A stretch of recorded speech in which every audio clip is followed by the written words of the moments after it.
ఇదివరకే కోర్టుకు వెళ్ళి ఓకే ప్రశ్నించాల్సింది. సుమిత్రా గారు, okay okay, Yes, right yes. Right. Malleshwar గారు, good morning. Good morning. Good morning. So నిన్న జరిగినటువంటి కేబినెట్ మీటింగ్ పై అధికార పక్షం ప్రతిపక్షాల మధ్య మాటల యుద్ధం ముదిరే అవకాశాలే కనిపిస్తా ఉన్నాయి. సో దీని గురించి ఒక మాటలు చెప్పారంటే ఏం చెప్తారు?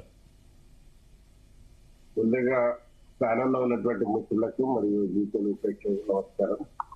నిన్న మధ్యవర్గ సమావేశంలో తీసుకున్నటువంటి నిర్ణయాలు, ఎందుకంటే ప్రభుత్వం పరంగా తీసుకున్నటువంటి నిర్ణయాలు వాళ్ళు సమర్థించుకుంటారు. దాన్ని ఆ ప్రజలకు అనుకూలంగా లేవో లేకపోతే ప్రజలకు ఉపయోగపడే విధంగా లేవో అనేది విపక్షాలు చెప్పాల్సినటువంటి పరిస్థితి చెప్తూనే ఉంటారు. కానీ అక్కడ మనం పరిస్థితి కనుక చూస్తే కొంత ఈ మనకు ఇక్కడ వివిజీ రామ్జీ పథకము ద్వారా ఏదైతే ఉన్నదో అది కొంత ఉపాధి సంబంధించినటువంటి విషయాలలో అనేది కూలీలను కొట్టగొట్టేటువంటి పరిస్థితి కాదు. ఇప్పుడు ఇలా రాష్ట్ర ప్రభుత్వాలకు కూడా భారంగా ఏర్పడ్డటువంటి సమస్య అవపడ్డది.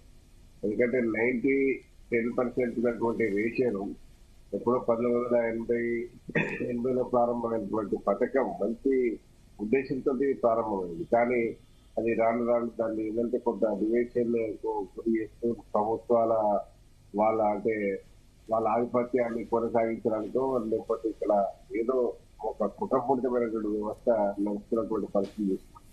ఇక్కడ బీజేపీ పాలించే రాష్ట్రాలు సైతము ఈ పథకాన్ని ఇప్పుడు ఈ 60-40 రేషియోను వ్యతిరేకించినటువంటి పరిస్థితి కూడా ఉన్నాయి. ఎందుకంటే బీహార్ కావచ్చు, మధ్యప్రదేశ్, ఈ రాష్ట్రాలు కూడా, జార్ఖండ్ లాంటి రాష్ట్రాలు కూడా వ్యతిరేకించినటువంటి పరిస్థితి కూడా చూస్తారు. ఇప్పుడు అయితే మేడం ఏమంటుందంటే ఇప్పటికే దాన్ని అప్పీల్ చేయాల్సిన అవసరం ఉండే అనేది అందరూ చెప్తా ఉన్నారు. కానీ ఇప్పుడు ఏంటంటే బీజేపీ పాలిత రాష్ట్రాలలో ఉపాధి కూలీలు ఉన్నారు, వాళ్ళు కూడా వాళ్ళకు కూడా నాకు నిరుద్యోగం ఉన్నది, అన్ని ఉన్నాయి. అంటే కొంత ఇది స్పందన.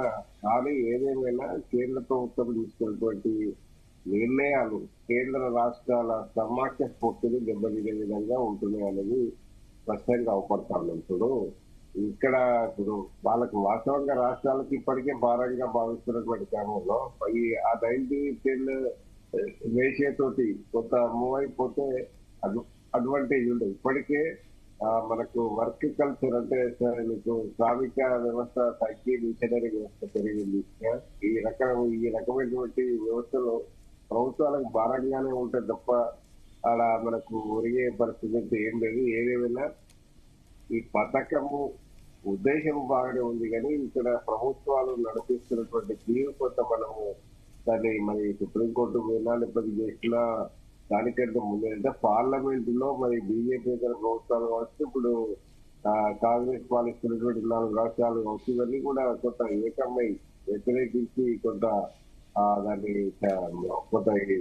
నిలదీస్తే డెఫినెట్ గా మరి వీళ్ళు కోరుకున్నటువంటి పరిస్థితి అవకాశం ఉంటుంది.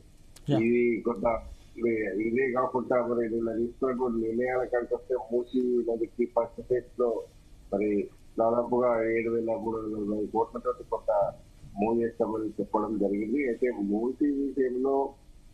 మూసీ ప్రాంతం విషయంలో అక్కడ మూసీ ప్రక్షాళన విషయంలో సీఎం గారు ఎక్కడ కూడా రాజీ పడనని చెప్పిన విధంగానే కొంత మూవ్ చేస్తున్నటువంటి పరిస్థితి ఉంది. దానివల్ల మరి నష్టపోయినటువంటి అక్కడ ఉన్నటువంటి స్థానికులకు మరి ఏ రకంగా మనకు సపోర్ట్ చేస్తామని చెప్పడం జరుగుతూ ఉన్నది. కానీ అదే ఆచరణలో కూడా చూపెడితే కొంత అక్కడ నిర్వాసితులకు ఇబ్బంది లేకుండా ఉండాలనేది మరి కోరుతా ఉన్నాం.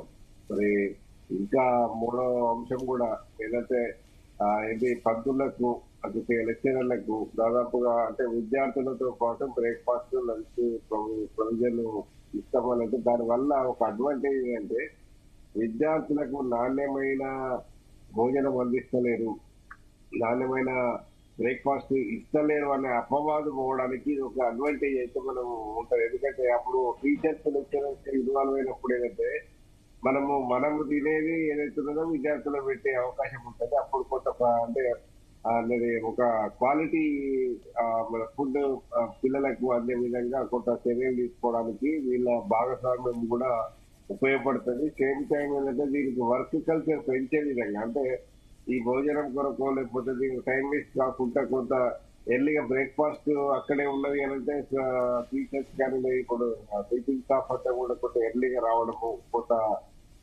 వాళ్ళకు అంటే పిల్లలకు కొంత దోహదపడుతుందని అంటే వాళ్ళకి సేవా దృక్పథంతో పాటు వాళ్ళకు వాళ్ళ సంక్షేమం చూసినట్టుంటది. రెండోది కొంత టీచింగ్ లైన్ లో కూడా టైం వేస్ట్ కాకుండా కూడా ఉండే అవకాశం అయితే ఉంటుంది. దాన్ని అయితే అది ఆచరణలో సాధ్యము ఏ రకంగా అవుతుంది, తర్వాత ఈ రాష్ట్రం అంతా చేస్తారా అనేది కొంత చూడాల్సినటువంటి అవసరం అయితే ఉన్నది. ఓకే ఓకే మనకు మనకు మెడికల్ విషయం కాడికి వస్తే కూడా మరి మంచి సాహసోపేతమైన నిర్ణయం. ఎందుకంటే ఇప్పుడు మనం ఇప్పుడు రాష్ట్రంలో మనకు ఒక నిమ్స్ తప్ప మనకు ఫేమస్ హాస్పిటల్ ఎక్కడ లేనటువంటి పరిస్థితిలో మరి దాదాపుగా 4 ప్రాంతాలలో టిమ్స్, తర్వాత మనకు ఇవన్నీ ఇవన్నీ కూడా మనకు కొంత ఏర్పాట్లు జరిగినాయి.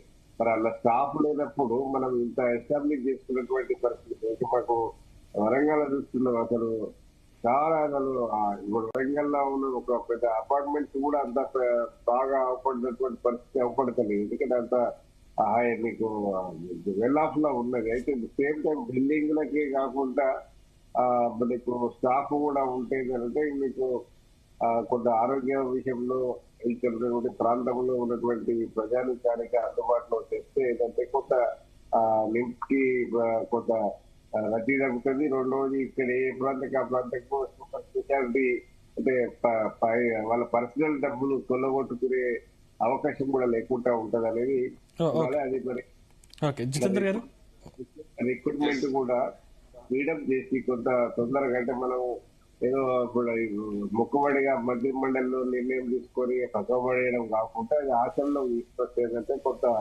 ఉపయోగపడుతుందని నేను భావిస్తా ఉన్నాను. ఓకే జితేంద్ర గారు, ఇక్కడ ప్రభుత్వ ఉద్దేశం బాగానే ఉంది కానీ